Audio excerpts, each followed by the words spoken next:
Damai sejahtera dari Allah Bapa itu yang melampaui segala akal dan pikiranmu dalam Kristus Yesus Tuhan kita.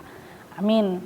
Umat yang dikasihi dalam nama Yesus Kristus, ketika kita membangun rumah, pasti yang kita pikirkan di zaman modern sekarang adalah ruang tamu, ruang keluarga, dan juga yang lain. Artinya ada tempat yang spesial yang kita pikirkan.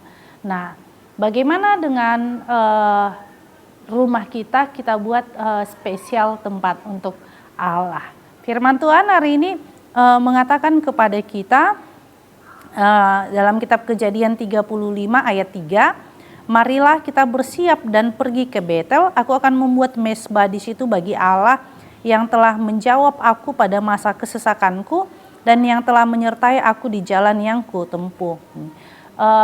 Nasari ini berawal daripada ketika Yakub dalam pelariannya menuju rumah pamannya. Nah, pada saat itu dia di Betel, dari rasa lelahnya dia tertidur dan bermimpi, dia melihat dari tempatnya itu ada tangga yang menuju surga.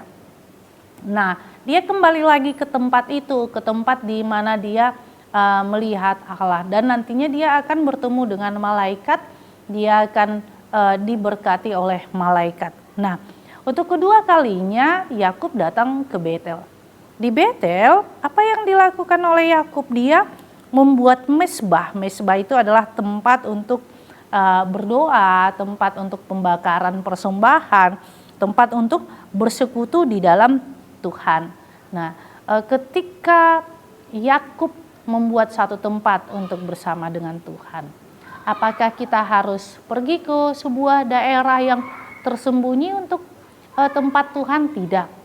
Rumah kita itu adalah mezbah. Mezbah untuk berdoa, mezbah untuk bernyanyi.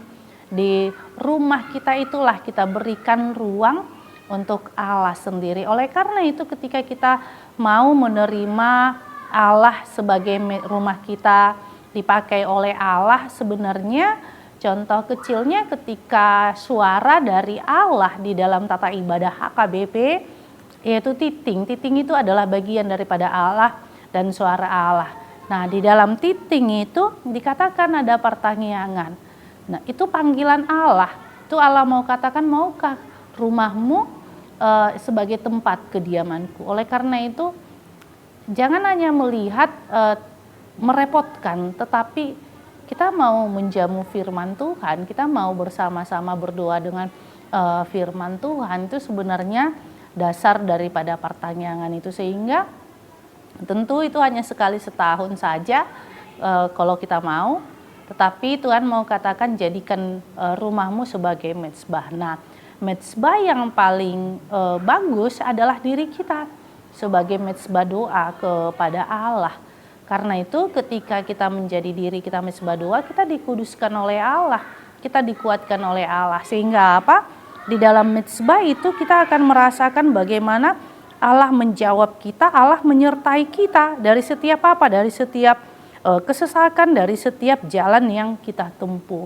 Penyertaan Allah itu adalah kita dikuatkan menjalani hari-hari hidup kita, sehingga apapun yang terjadi, apapun kata orang, ya kita jadi pribadi yang kuat. Karena apa? Karena kita mengakui dan hidup bersama-sama dengan Allah. Amin. Kita bersatu dalam doa. Terima kasih Tuhan Yesus buat anugerah-Mu. Jadikan diri kami, rumah kami, keluarga kami sebagai mezbah doa, di mana Allah hadir bersama-sama dengan kami, dan kami mampu merasakan Allah yang bersukacita di dalam hidup kami.